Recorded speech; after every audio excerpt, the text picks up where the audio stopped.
Hey, this is Kim. I'm here at Mind Over Matter Meditation Center in Holliston, Mass. It's Friday, February 4th, and this is our Friday's forecast. So we are right in the middle of the first quarter moon phase for the month and actually for the year. So the first new moon of the lunar year was this past Tuesday on the 1st, and the moon will go to half full next Tuesday. And so the 7 days from the 1st to the 8th is considered the first quarter moon phase. And so in this phase, it's not really so much about taking action as it is about setting intentions in planting seeds. So those seeds can be physical or they can be metaphoric. So when we plant seeds in our subconscious, that's really what we grow in our mind, for better or for worse.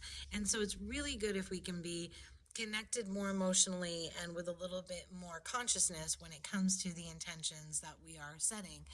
And so taking some time to emotionally balance before you set intentions can be a great way to making sure that you're lining up with your real true sense of self, your inner being. One of the greatest ways to do that, I love this exercise, is to isolate one nostril. And most of us only do that, if you have a cold or you're congested and you can only breathe out of one side. But it really can be a very effective way of shifting where you are. So, briefly, our left nostril and our right nostril represent two different energies. And our left nostril represents this soft, yin, feminine, moon energy, emotional perspective. And the right nostril represents the sun, the masculine, the giving, the action oriented energy. So you have your yin and your yang between the two sides of the nose.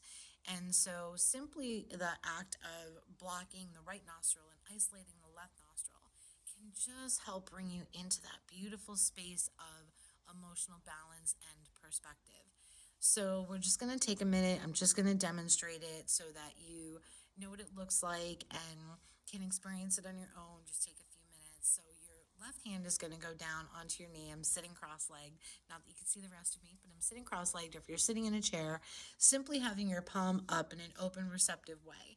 Taking your right hand and using your thumb, the fingers can be up or they can be curled in. It does not matter. And blocking the right nostril. And what you're going to do is inhale through the left nostril, just like we would take in a nice deep breath. You're going to bring it down into the belly, inhaling, gently expanding the belly like a balloon. Bring the air up into the lungs, then filling the chest. Gently hold the breath at the top, and then exhale in reverse order, emptying the chest, and then the lungs, and then the belly. Bringing that navel point all the way back towards the spine, pushing out all that air. So you're taking a nice full breath. It's a nice, good exchange of inhaling and exhaling.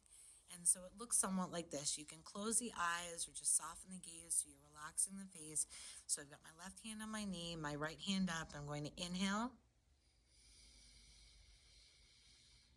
Pause at the top of the breath, and then exhale. If you spend 2-3 minutes doing this, it is amazing the way it can shift your energy. It's a great breathing exercise if you're flustered, if you're frustrated, if you feel like you're about to take action on something, but you haven't really gotten a hold of how you feel first. It is a beautiful, beautiful way to get connected. So again, this first quarter moon from now until next Tuesday, the 8th, is less about taking action and it is more about setting the intention and just being focused in one of two ways. So you can focus generally or you can focus specifically. And so there's benefits to doing both. When you focus generally, you are lining up your energy and you're offering a vibration in the general direction that you want to move. You know what you want, you know what you don't want, you know the direction that you want to go. Focusing specifically, if you are able to do that without resistance, can work.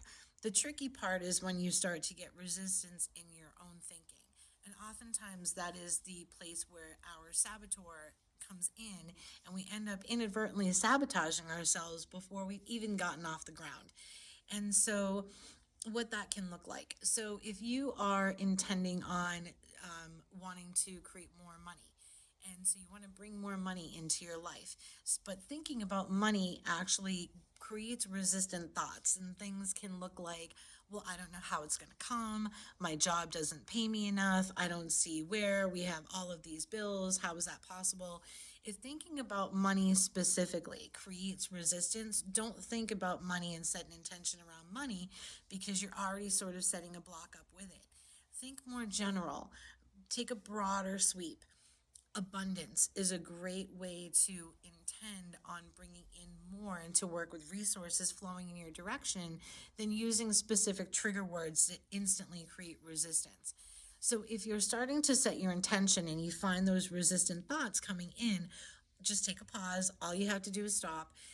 Do that breathing. So placing the left hand down, the right thumb up, take a few breaths to the left side, come back into center, and then let that resistance go away. So really, meditation and the benefits of meditation, which is the same as really quieting your mind when you're breathing, is just reducing the amount of resistance mentally that's going on upstairs in your mind. And so Tuesday, next week on the 8th, we come into the second quarter moon phase. So leading up through next Friday, we're going from the place now that we are of setting intentions and planting seeds, of then coming into the light. We're coming a little bit closer to the full moon. And so what it's going to start to do is it's going to start to highlight the areas where action can be taken, or it would be in your best interest to take action on the intentions that you have set. You know, just like when you're planting a garden, not all seeds grow at the same rate. They don't germinate at the same rate. Some take shorter, some take longer. Your ideas are the same way. And so this first quarter moon is also really intense in a little bit of ways, because it is the first quarter moon phase of the entire year. And so every month we will go from new moon to new moon within that 28-day cycle or thereabout. And so this particular first quarter is literally the first quarter of the new year. So dream big. You don't have to choose just one thing. And so choices are really up right now.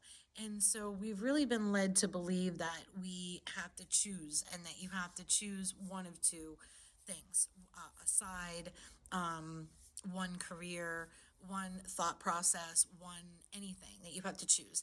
And we've been told that, two things can't simultaneously exist. You have to make this hard line decision. And those things just are not true. Multiple things can be true at the same time. You have multiple choices that you're allowed to make through your life. You don't have to choose just one thing. So really give yourself permission during this first quarter moon to relax out of that intensity around feeling like you have to make a decision about anything, and just start to feel your way through what your intentions are. Because the broader you can go, like I said, if you're having resistance, go broad. If you're not having resistance and you're getting excited, and you are getting kind of pumped up and your feelings are really matching that vibe of your intention setting, then go with that. Because the best thing that you can do is get excited about an idea and then not get in your own way of that idea going forward. Because come next week, taking action is still about being connected emotionally and not about action with no direction. So right now, the energy really does want us to focus on the choices that we're making. You don't have to, again, focus on just one thing and choose one thing, but it's one thing at a time. So set a lot of intentions, that's fine. And then as the sun is reflecting against the moon, and we're coming closer to that full moon, then you can start to say, okay, this seed is the first thing that's beginning to germinate. Just notice the signs. Just like with a seed, you would look for signs of growth. You would look for the soil starting to break away, or that first little piece of the green coming up over the mound of the dirt. It's the same thing. What is the first intention that is having light shone upon it and is beginning to germinate? And take your feelings in a way of the action and the direction to move with this idea. Taking action without focus is where we can get into trouble, because we become reactionary. And so that's where the nostril breathing really comes into play, because if you're not sure how to take action, just like we isolated the left nostril in order to become emotionally balanced and create emotional perspective with our intentions, we can isolate the right nostril to figure out how to take intended action that's best going to serve us. So it would look exactly the same as the left nostril breathing. You would take your left hand and you would block your left nostril. Your right hand would be open in a receiving mode on the back of your knee, and you would take some long, deep breaths through that right side until you felt like you were in a place where taking action didn't feel forced or reactionary and it felt more centered with ourselves. So, balance right now and choices in what we're making going forward is really up. So it also to bring attention to the balance between the masculine and the feminine. And so the left side is really about the feminine aspects and the right side is about the masculine. And so we're in this beautiful internal period from December when we have the winter solstice until March on the 20th when we come into the spring equinox. And this time in between is a very yin, very feminine time. It's very internal. And this is the best time that we could be taking to go inward and do our inner housework. And so this whole next moon phase, even though action will, come as a natural piece of moving forward, it's not quite time to come out fully. We're getting there. We're sort of building to that. So your action can be smaller steps. Your action can simply be changing the way that you drive to work. It can simply be changing up your routine in a way that feels fresh and allows for spontaneous, unexpected, and exciting things to come in because you're not looking at the things the same way all the time. Monotony gets boring, it gets stagnant, and it gets us to get us sort of ourselves set up into patterns of expectation that may or may not be serving us in the best way that it possibly could. And so we'll get more into the masculine and the feminine and the left and the right in the videos going forward as we come into each cycle and each quarter moon and each month and where we are with the equinoxes and solstices. And so hopefully if you're, staying with these videos and watching them through the year, we will get a nice full picture of how the energy ebbs and flows throughout the year and how when we get really connected to what's going on energetically, we can manage our own energy better. And I truly, truly believe that when you get really good at managing your energy, you can really manage your life because when you're emanating something internally, it is mirrored out in your external experiences. And so just over this next week, think about, tending to yourself and tending to your thoughts and tending to your ideas. And then as next week comes from Tuesday on, stepping into embracing some of those ideas and seeing what small action steps you can take towards furthering those goals. So I hope this forecast finds you well. It is cold out there on the East Coast, so stay warm, stay safe, and namaste. We'll see you next week. Thank you.